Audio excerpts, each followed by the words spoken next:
What's old is new again in Ely. Tanner Ott, this has got a lot to do with you.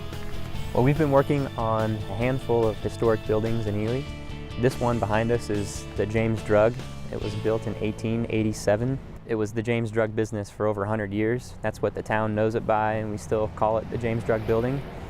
It was covered with log siding a couple years ago when we purchased it, and that was the first thing we did, was taking the logs off the building. And then we went to put insulation in, new heating system, storefront renovations based off old photos, and trying to find tenants to occupy them. And in summary, that's kind of our model. Buy a building, fix it up to historic standards, and rent it out. I got to ask the big why. You know, what are your goals when you look at a historic building? Why invest in that? There's a few things I would say. One of the things is historic buildings, we do have a passion for that.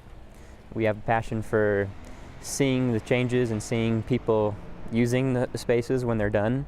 I think it's one of the most rewarding parts is just having the grand opening of a business, and having tons of people outside, and like the relighting of the theater. The first day Northern Grounds was open and you couldn't even walk around. It's just fun to see the changes happen, and new businesses opening, and the economic side of it too. So.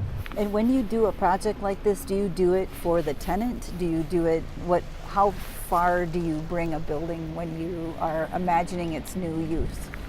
Well, in the beginning, we start to get to know the building by taking off the layers, whether it was paneling or carpets, or just figuring out what was this building originally like.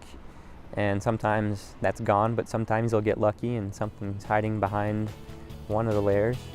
So we'll get the walls ready for paint, we'll get the heating done, watertight with the roof and windows, and sometimes if there's an old floor, we'll refinish the floor, but that's basically what we do.